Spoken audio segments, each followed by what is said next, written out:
Hi. Okay. As promised, Mountains of Spices.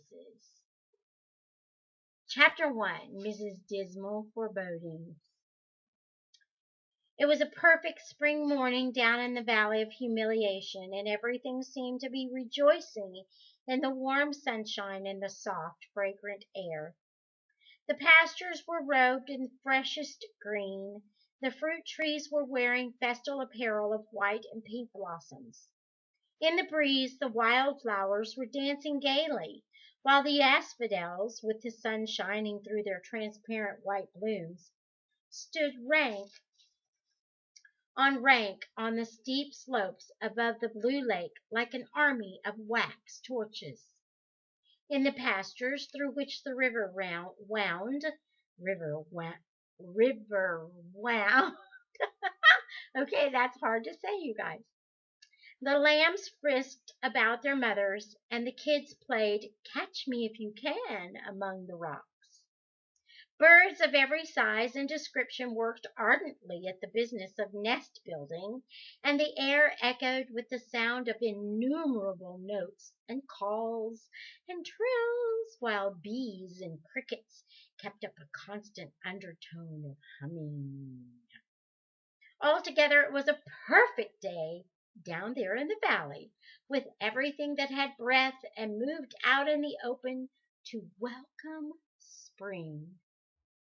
In the shadow of some old, dark, twisted trees, however, standing back from the main road which ran through the village of Much Trembling, was a garden, overgrown with weeds and sickly-looking cabbage plants. Moping in the middle of the garden was a most dilapidated cottage, the windows and doors of which were all tightly shut. Up from the chimney of this cottage rose a thin, furtive-looking spiral of smoke, which crept up into the air as unostentatiously as possible, as though ashamed to show itself on such a perfect day as this. Inside the cottage, cowering over the smoky little fire, sat Mrs. Dismal Forebodings, wearing a dreary hued dress and wrapped in a drearier gray shawl, while her face wore an expression of deepest misery and gloom. There came a brisk rap on the door, and almost before Mrs. Dismal's hesitating "Come in" could be heard, in marched her neighbor, Mrs. Valiant. The contrast between the two women was as great as possible, and everyone in Much Trembling wondered at the friendship, if such a one-sided affair could be so named, which existed between them. But it dated back to their school days, and Mrs. Valiant seemed to have a queer notion, as the neighbors called it, of not allowing the friendship to drop. Mrs. Valiant marched into the room, stopped short, and uttered what sounded exactly like a little snort. "Good gracious, Dismal!" she exclaimed. "What are you doing in here with all the windows shut on such a perfect day as this? The horrid little smoky stove is enough to suffocate you. Please shut the door behind you at once, Valiant," said Mrs. Dismal fretfully. "The draught is simply cruel, and this dreadful east wind always increases my rheumatism unendurably." "East wind!" said Mrs. Valiant with another snort. "My dear Dismal, the air is as balmy as on a midsummer day, and what little breeze there is coming directly from the south." "My weathercock never lies," replied Mrs. Dismal firmly, "and when I looked at it this morning the wind was in the east. Besides, I feel it all over me, in every bone and joint of my body, and I do not need even the confirmation of the weathercock." "At least," urged Mrs. Valiant, "let me open the south window. And do, my dear Dismal, allow yourself to be persuaded to lay aside that dreadful shawl, and to put on something cooler and prettier, and to come out with me for a little while, for," she added in a mysterious tone, "the most delightful and unexpected thing has happened, and I have come along on purpose to take you to my cottage so that you can share in the pleasure." Mrs. Dismal, however, refused to be either curious or interested. Instead, she poked the fire, causing a thick spiral of choking smoke to billow out into the room, and said with a shiver, "Please leave that window alone, Valiant. Even if it were the warmest of days, I would not venture out of the cottage today, for my almanac tells me that it is a black day, a day of gloom and darkness and danger, and harm would most certainly befall me if I ventured outside. I have great faith in my almanac, and never disregard its warnings." "What almanac is that?" cried Mrs. Valiant, walking up to the wall, on which was pinned a large and hideous monstrosity. "Why, Dismal, don't tell me you've gone in for astrology! This is printed by a well-known firm of swindling frauds who live by exploiting the fears of other people. It's pure nonsense." Mrs. Dismal looked much affronted, and answered tartly, "I have never known my valuable almanac to be mistaken. When it says that woe and calamity are approaching, woe and calamity of some sort always do follow, and I shall not be foolish enough to disregard its warnings today, but shall remain indoors." "I wish you would let me tear the horrid thing off the wall and throw it on the fire," exclaimed Mrs. Valiant in exasperation. "And let me put up one of the red letter calendars which I use myself, for today mine says, 'This is the day which the Lord has made. We will rejoice and be glad in it.'" "Nothing will induce me to discard my valuable almanac," said poor Mrs. Dismal. "Neither shall I venture to set foot outside the cottage today. As sure as my name is Dismal Forebodings, calamity is near." "If I had a name like that," cried Mrs. Valiant, suddenly losing all patience, "I would certainly get rid of it and change to a better." Mrs. Dismal was deeply offended, but whenever her warm-hearted, if rather quick-tempered neighbor became impatient, she always reacted with martyr-like resignation. So now she said, in a tone of patient reproach, "It is a very ancient name, and honorable, Valiant. It has been credibly demonstrated to date back to before the flood. There have been dismal forebodings for longer than can be reckoned."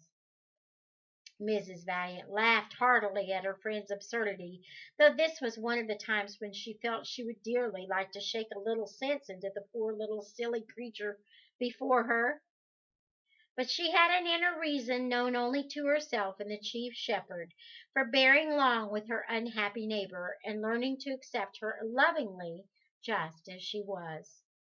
So now she answered cheerfully but tactlessly, "Well, the antediluvial dismal forebodings must have become extinct anyhow, for there were none of them in the ark. I wonder who was foolish enough to found the family name again." Mrs. Dismal was now too offended to reply. She drew her shawl closer around her shoulders, shivered, and appeared to be unconscious that there was anyone beside herself in the cottage. Mrs. Valiant's conscience smote her. It was really dreadful the way she let her tongue run away with her when she had come on purpose to try to help her friend. She hurried to apologize, saying penitently, "Forgive me, Dismal dear. I know I ought not to have said that, but oh, how I wish you would let me help you out of this unhappy condition into which you have fallen, and persuade you to put off the spirit of dreariness, and to put on the garment of praise." Mrs. Dismal burst into tears. "How can you talk like that, Valiant? You are so absolutely heartless. I'm sure I was always cheerful and contented enough before, but now that all this cruel trouble has come upon me, what can you expect? A desolate widow woman all these years, working myself to death to provide for my 3 unfortunate children." This was a bit of an invention, Mrs. Dismal's husband having left her a small but adequate annuity. "And to bring them up respectably and prepare them for happier homes of their own than ever fell to my lot. And now what has happened? You know, Valiant, you know perfectly well, yet you are heartless enough to stand there rebuking me for being miserable. My daughter Gloomy, deserted by her graceless husband, her position lost, put to shame before all her relatives, and obliged to come creeping home to her widowed mother. She, the daughter-in-law of Lord Fearing himself, with no one prepared to lift a finger to help her get her rights. And then, poor spiteful, to find herself married to a drunkard who beats and abuses her shamefully, forced to live in a miserable little attic, a poor and despised relative in the house of her cousins.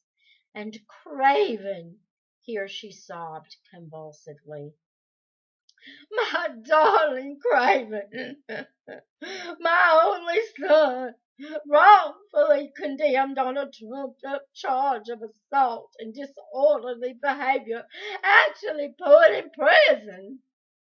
And you, Valiant, who did at least once have a strong husband to support you, and still have children who apparently never cause you the least sorrow. There you stand, upbraiding me and actually suggesting I ought to put on the garment of praise. Whatever sort of fantastic apparel that might be, I would obviously be utterly indecent clothing for a broken-hearted widow whose children are enduring a martyrdom of injustice and suffering." Mrs. Valiant went up to the weeping woman and put her arms comfortingly around the shaking shoulders, saying very gently, "You misunderstand me, Dismal. I do know about all your sorrows and troubles, and it would make me so happy to be able to comfort you a little bit, and to help you find strength and courage to meet them, and grace to transform them into something lovely. That is really why I am here this morning. Let me tell you the happy news, dear Dismal, and persuade you to go with me to my cottage. For do you know what has happened? No, I'm sure you will never be able to guess. Something to gladden even your sad heart." She paused, hopefully looking for a gleam of interest or curiosity in the miserable face before her. But Mrs. Dismal Forebodings continued to sob and to rock herself backwards and forwards, utterly indifferent to anything else in the whole wide world except her own misfortunes. So, after waiting a moment, Mrs. Valiant went on in a voice full of cheerfulness and pleasure. "Well, you will never guess, so I will tell you. You remember that when your crippled niece, much afraid, left the valley, people said that the shepherd had taken her to the high places. Well, it was true, perfectly true. And do you know what has happened, Dismal? She has just returned to the valley on a visit, and she isn't a cripple any longer. Her lame feet are completely healed, and so is her twisted mouth. She is so strong and straight you would hardly know her. Besides that, she has got a new name. She is much afraid no longer, but is Grace and Glory. Just fancy that. What a beautiful name to receive. She has also brought her two friends with her, lovely women named Peace and Joy, and they tell us that Grace and Glory lives now in the kingdom of love and is actually a member of the royal household, and everywhere the king goes, she goes too. Just imagine it, Dismal. It's like the most wonderful fairy tale that you ever heard, only far lovelier, because it is absolutely true, and it has all happened because she went with the shepherd to the high places. If Mrs. Valiant had wanted to gain the attention of her miserable friend, she had certainly succeeded. Mrs. Dismal Forebodings sat staring at her in what appeared to be stunned silence, apparently unable to say a word. So Mrs. Valiant went on happily. Now here she is back in the valley, as I said before, with her two friends. They are over in the cottage with my daughter Mercy, and we are arranging a little party of welcome.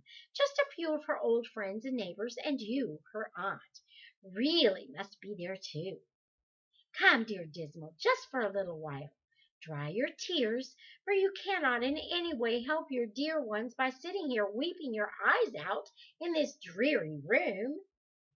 Put on your best dress and come with me and have a share in the rejoicing over the good things, the wonderful things which have befallen poor, miserable little Much Afraid.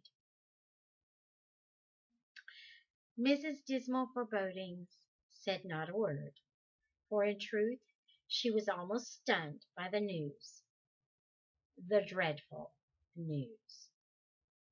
Nothing, she felt, could be more untimely, more horrible, more humiliating than the return of the wretched cripple they had all despised and whose departure they had tried to thwart. Here she was, it seemed, healed, surrounded with friends, advanced to glory and honor, a member of the king's household, now returning almost as a queen to the valley where she had been a miserable, despised nobody. Moreover, returning just in time to find her closest relatives in the most humiliating circumstance possible. Her cousin Gloomy, who had married so well, now deserted by her husband, a destitute beggar in her mother's cottage, Spiteful, married to a drunkard who had nearly killed her, living a life of penurious misery in a tiny attic, and worst of all, her cousin, Craven Fear, whom she had so insultingly refused to marry, now actually in prison. Could the return have been more untimely? Could indeed anything which she, Dismal Forebodings, might have imagined be a greater calamity?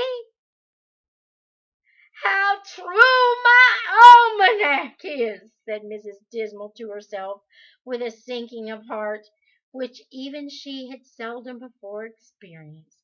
"A day of calamity indeed! No severer blow could have befallen me." She said not a word, however. With an immense effort she bit back the bitter lamentations which almost escaped her lips, for she suddenly remembered that an aunt would scarcely be expected to bewail the fact that a crippled niece had now returned to her old home, completely cured and holding a position in the king's household. "If it had been any of our own relatives telling me the news," thought Mrs. Dismal bitterly, "they would have understood my feelings. perfectly, and we would have lamented together. But Mrs. Valiant is quite different. Certainly she would never understand. So she sat in frozen silence. "Come, Dismal," said Mrs. Valiant persuasively, after waiting in vain for some expression of pleasure or interest from her neighbor. "Do come along with me to the cottage and see for yourself the delightful truth of what I have told you. Come, and welcome Grace and Glory, and enjoy the happy fellowship with other friends in my house, and forget for a little while your own grief in rejoicing with another." At that, Mrs. Dismal at last found words. "Thank you, Valiant," said she, "but nothing will persuade me to leave the cottage today, or to do anything so heartless as to seek personal enjoyment at a party while my daughters eat the bread of affliction and my son languishes in prison. As for Much Afraid," she continued, unable to conceal her bitterness in her life any longer, she certainly was not going to call that girl by any new name the king might have chosen to bestow upon her. "As for Much Afraid, a more undutiful and ungrateful niece cannot exist anywhere.